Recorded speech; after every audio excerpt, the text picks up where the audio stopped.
E aí, amigos, como é que foi o final de semana? Vamos lá, começando uma outra semana, né? Nesta segunda-feira, dia 17 de fevereiro, vamos lá com o nosso canal, né?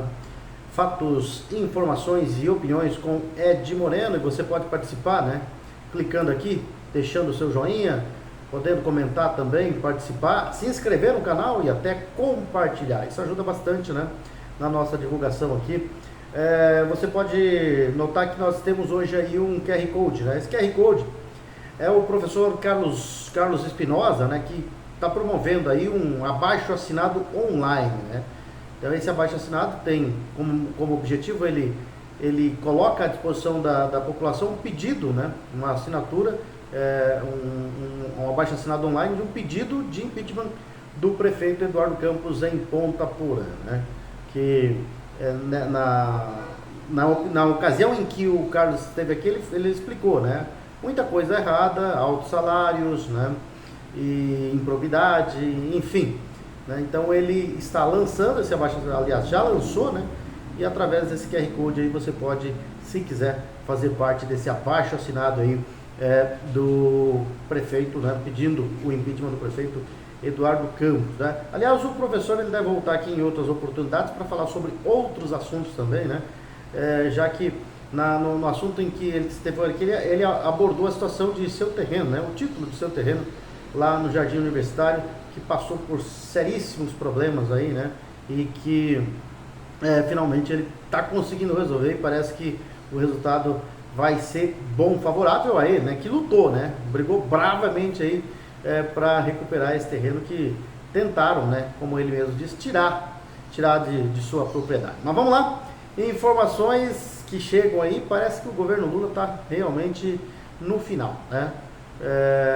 O vice-presidente dos Estados Unidos se referiu ao Alckmin como presidente, e a situação aqui no Brasil não é das boas, né? Existe esse relatório da OEA, não tem ainda um prazo para essa divulgação. Existem os alertas sobre o crime internacional gravíssimo contra o Brasil, né?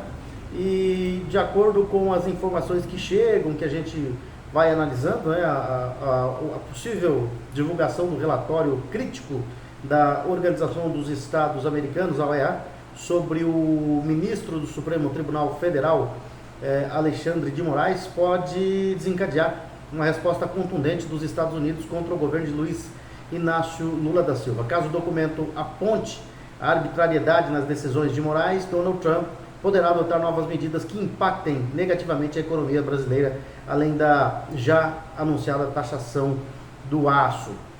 A informação é da revista Metrópolis, né?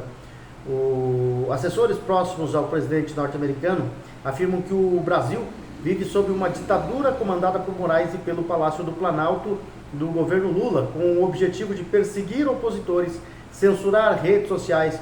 Entre esses conselheiros destacam-se Elon Musk, né, que mantém contato direto com Trump na Casa Branca e defende abertamente o impeachment de Lula, e Jason Miller, estrategista da campanha republicana e ex-assessor detido em Brasília em 2021 por determinação de Alexandre de Moraes. Aliado de Jair Bolsonaro, Trump já demonstrou interesse em elevar o tom contra o governo brasileiro.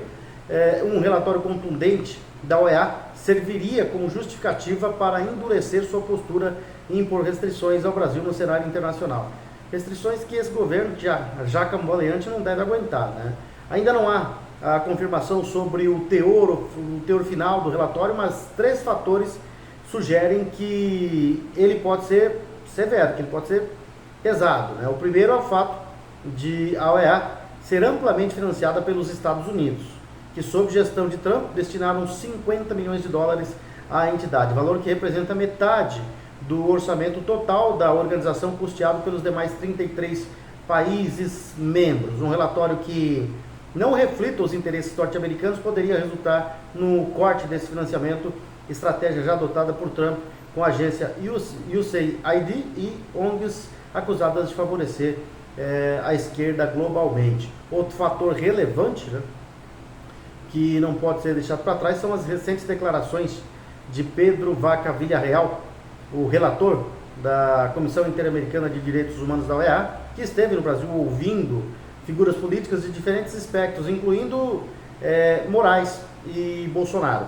Em entrevista, Villarreal afirmou que as acusações contra Moraes são impressionantes, enquanto que Bolsonaro relatou que o relator garantiu um relatório sincero sobre a situação do país, né?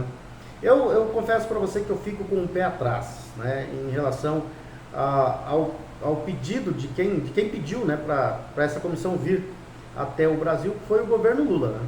Só que esse pedido foi feito antes das eleições dos Estados Unidos e que talvez tenha sido um baita de um tiro no pé, né? A OEA veio depois das eleições dos Estados Unidos e pegou muita coisa errada aqui, né?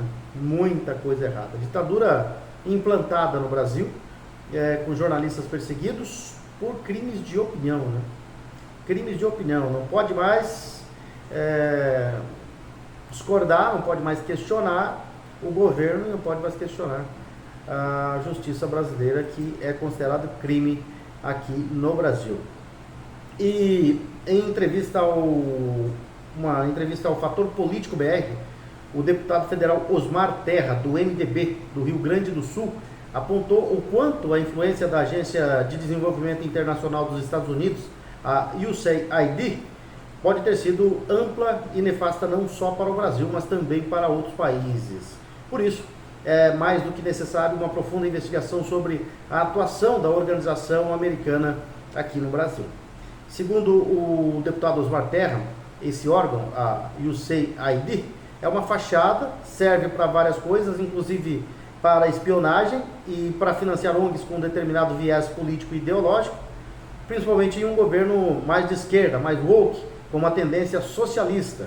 Financiaram, segundo o deputado, inclusive atividades terroristas no Oriente Médio, com recursos da USAID. Há indícios de que o Hezbollah recebia recursos dessa organização, segundo o deputado Osmar Terra. Sem dúvida nenhuma, a USAID influenciou o processo eleitoral no Brasil.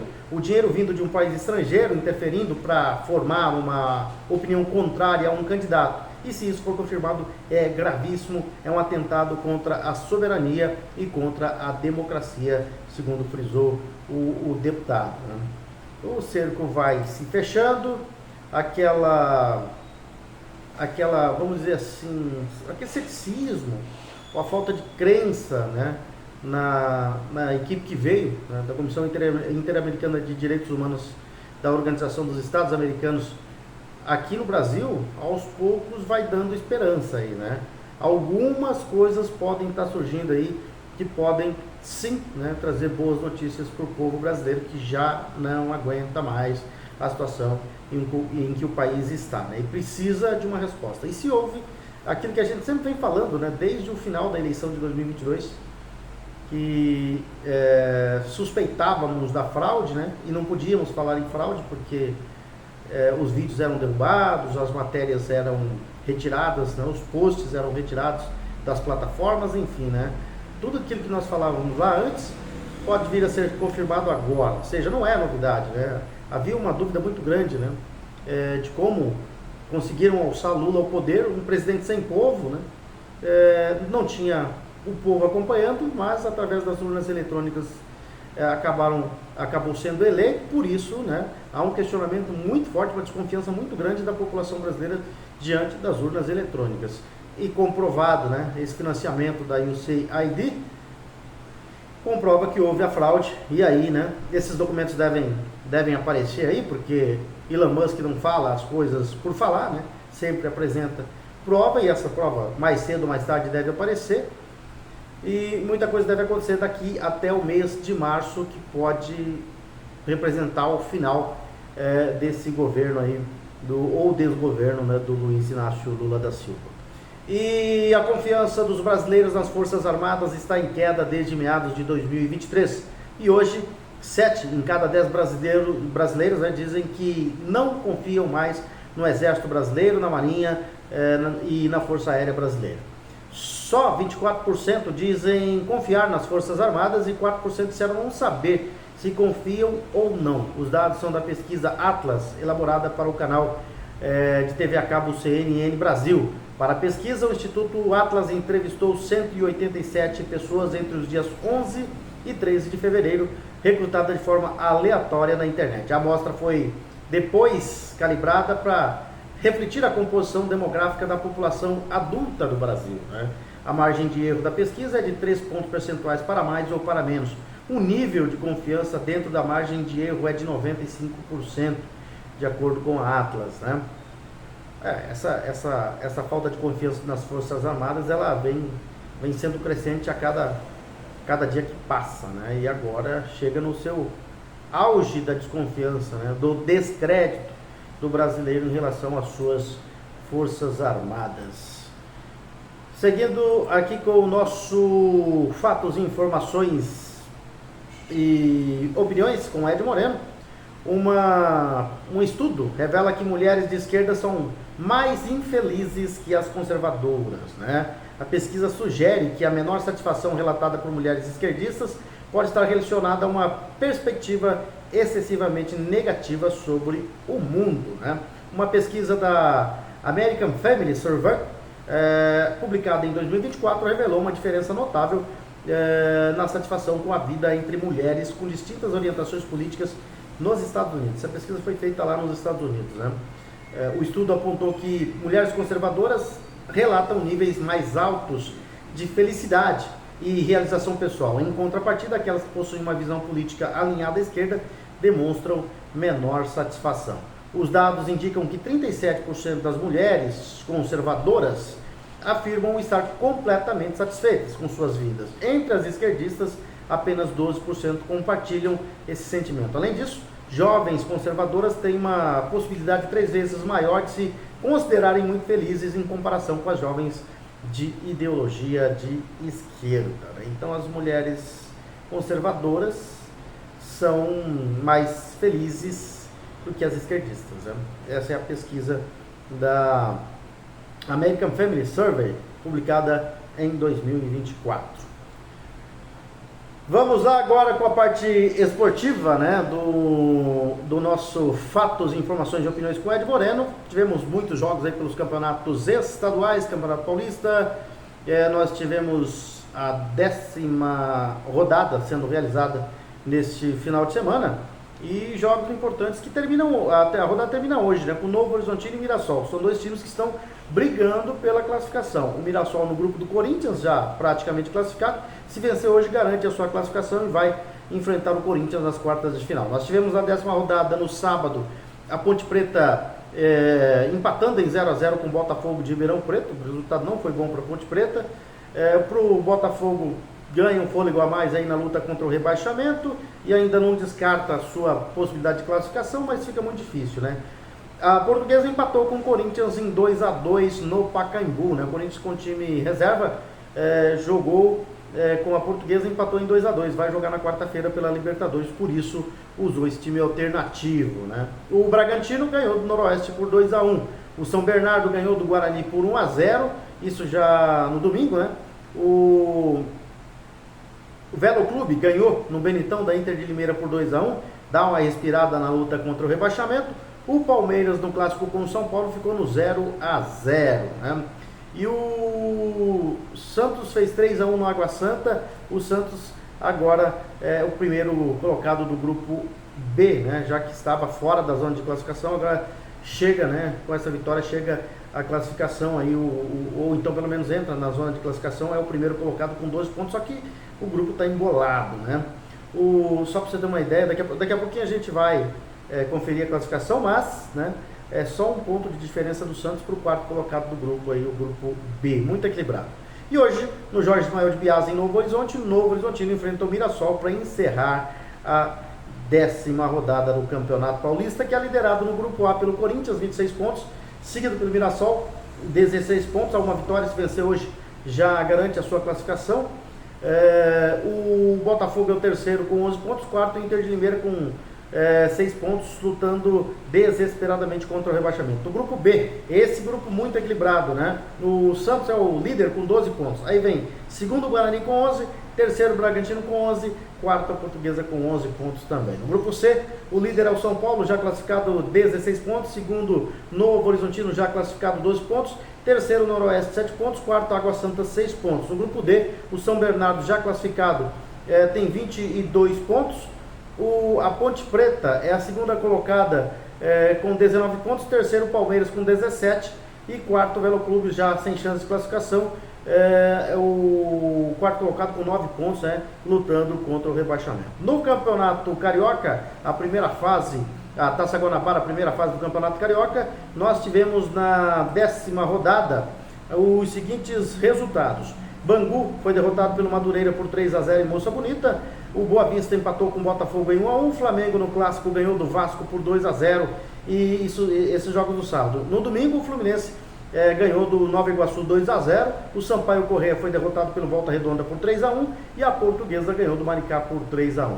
O líder da Taça Guanabara é o Flamengo com 20 pontos. O Volta Redonda é o segundo com 20 pontos também, né? Só que o saldo de gols aí do Flamengo é bem maior que o Volta Redonda. O Flamengo tem 15, o Volta Redonda tem 3. O terceiro é o Madureira com 15, o quarto Vasco com 14, quinto Fluminense com 14, sexto Botafogo com 13, o sétimo é o Sampaio Corrêa com 13, Nova Iguaçu oitavo com 13, nono Maricá com 12. Maricá que chegou a lutar pelo título, né? Tá aí em 12º já, em nono, perdão, com 12 pontos. Em décimo está o Boa Vista com 11, 11º Portuguesa com 10. Na última colocação está o Bangu, 12º, que seria rebaixado para a segunda divisão com apenas 4 pontos ganhos. Próxima rodada só no final de semana, né? No Campeonato Gaúcho, definido os semifinalistas da competição, com a última rodada sendo realizada no sábado. Nós tivemos no Centenário o Caxias empatando com o São José em 1-1. O Guarani de Bagé perdeu para o São Luís por 1-0. O Internacional venceu o Monson 2-0. O Pelotas foi derrotado pelo Juventude 3-2. O Ipiranga perdeu para o Grêmio por 1-0 e o Avenida empatou em 1-1 com o Brasil de Pelotas.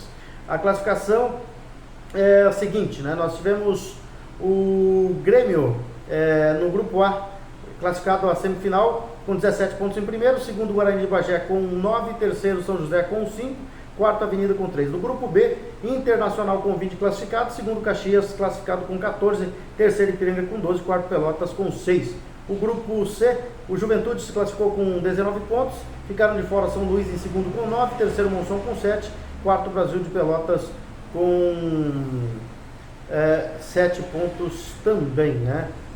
Rebaixados para a segunda divisão, o Avenida e o São José. E no Campeonato Sul-Mato-Grossense nós tivemos a realização da 7ª rodada do campeonato com os seguintes resultados. Na 7ª rodada nós tivemos o Dourados ganhando no sábado do Naviraense 2-0 no Douradão. O Operário em Campo Grande ganhou do Costa Rica por 1-0. O Coxim teve a sua primeira vitória no campeonato ganhando do Águia Negra por 2-1. O Pantanal fez 3-2 no Aquidauanense e o Iviema goleou, né? Atropelou o Corumbaense 6-1 no Saraivão e se mantém na ponta, né? O Iviema é líder com 16 pontos, seguido pelo Pantanal com 14, terceiro Dourados 14, quarto Operário 13, quinto Costa Rica 10, sexto Corumbaense 8, sétimo Águia Negra 7, oitavo Naviraense 6, nono Coxim 4 e décimo Aquidauanense com 4 pontos. Estariam rebaixados Coxim e Aquidauanense com 4 pontos, bem que o Coxim deu uma recuperada e venceu. Vamos ver se consegue sair dessa incômoda situação e fugir, né, do rebaixamento. A equipe do Coxim, que teve a sua primeira vitória, 4 pontos, tá, né, depois do empate no Douradão em 2-2 com o Dourados, acabou vencendo ontem o Águia Negra e consegue aí a sua primeira vitória, vai a 4 pontos, tenta fugir da zona de rebaixamento. Na Taça dos Campeões de Futebol Suíço aqui em Ponta Porã, nós tivemos 8 partidas lá no Campo do Vicente, 4 jogos, e no Estádio Ala Moreira, 4 jogos. No Vicente, lá no Jardim Planalto, o primeiro jogo, Cerro Corá e Serra Perola empataram em 0-0.